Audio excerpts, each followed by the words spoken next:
Um bom dia para você, na graça e na paz do Senhor Jesus. E é pela misericórdia de Deus que estou aqui nesta manhã de 26 de novembro de 2022, neste sábado, para compartilhar mais uma vez a palavra do nosso Deus, que se encontra no livro de Tiago, no seu capítulo 1, a partir dos versículos 14, que diz assim: ao contrário, cada um é tentado pela sua própria cobiça, quando esta o atrai e seduz. Então, uma cobiça, depois de haver concebido, dá à luz o pecado, e o pecado, uma vez consumado, gera a morte. Então, já deu para perceber, meus irmãos, que o nosso tema nesta manhã, neste sábado, é o pecado, né? E a gente pode ver que, com relação à consumação do pecado, a gente pode ver de dois ângulos, né? O primeiro deles, como uma linha de produção, né, onde passa ali pelas etapas e depois de finalizado, depois de concluído, o pecado então cumpre o seu objetivo, o seu propósito, que é a morte, né? No caso, a morte espiritual.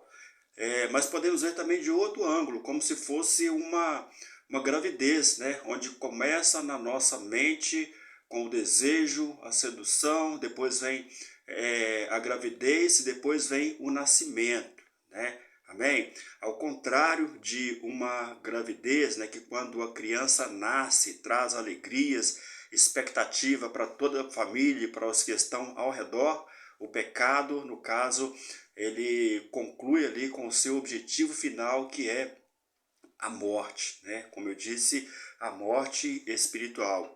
Então vamos aqui a uma simples definição do pecado, amém? Quero dizer para você de antemão que o pecado, ele não está resumido aquilo que a gente pensa, aquilo que você pensa, porque de repente a pessoa está fazendo coisas, né, cometendo pecado com a simples justificativa de que não tem nada a ver. Toma cuidado, porque o pecado, ele é uma coisa bem definida, tá bom?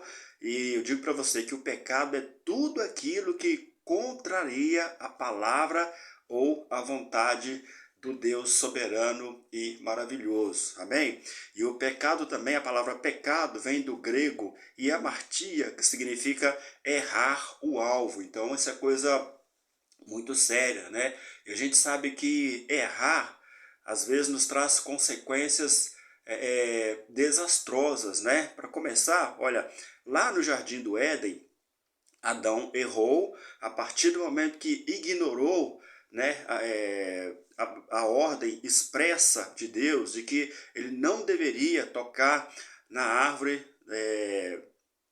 do conhecimento do bem e do mal, né? Então ele errou, né? E as consequências estão sobre nós até os dias de hoje, né? Porque Adão assim abriu a porta para o pecado original. Com essa questão de erro, pensa bem, só para fazer aqui algumas comparações. Imagine só um jogador de futebol, um centroavante, né? Aquele que joga na frente ali do time, com a responsabilidade de fazer gols, né? Tá certo que vez ou outra esse jogador erra um gol, erra um chute, erra um pênalti, né? Mas imagine só aquele jogador que está ali exclusivamente para fazer gols e simplesmente ele passa a não acertar mais.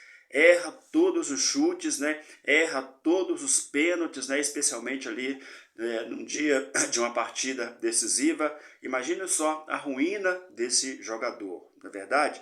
E para fazer outra comparação bem clara também, para nós aqui nesta manhã, imagine só se você está numa selva, diante de uma onça, diante de um leão feroz, né?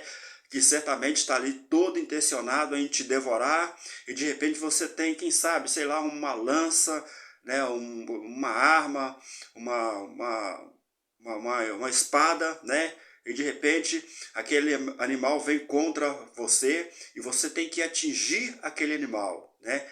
Aí de repente você erra o alvo. O que acontece? Não precisa nem falar, né?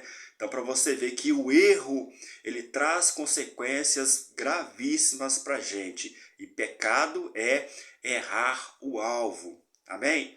E outra coisa que eu quero dizer, para concluir aqui, né? Aquela pessoa que vive praticando o pecado, a Bíblia diz que o pecado ele faz separação de nós, de Deus. Ele faz separação do homem de Deus, né? E a palavra diz que quem comete pecado é do diabo, porque o diabo ele peca desde o princípio, né? Mas glória a Deus que o Senhor Jesus foi enviado, né, para apagar as obras do mal, né? Amém? E diz também que, ou seja, né, aquele que comete pecado simplesmente mudou de lado, né, porque ele é do diabo. E só para encerrar aqui, para concluir essa fala minha, eu quero citar aqui 1 de João, capítulo 3, versículo 8, né? Isso que eu acabei de falar. Aquele que pratica o pecado procede do diabo, porque o diabo vive pecando desde o princípio. Para isso, manifestou-se o Filho de Deus para destruir as obras do diabo. Agora preste atenção no versículo 9.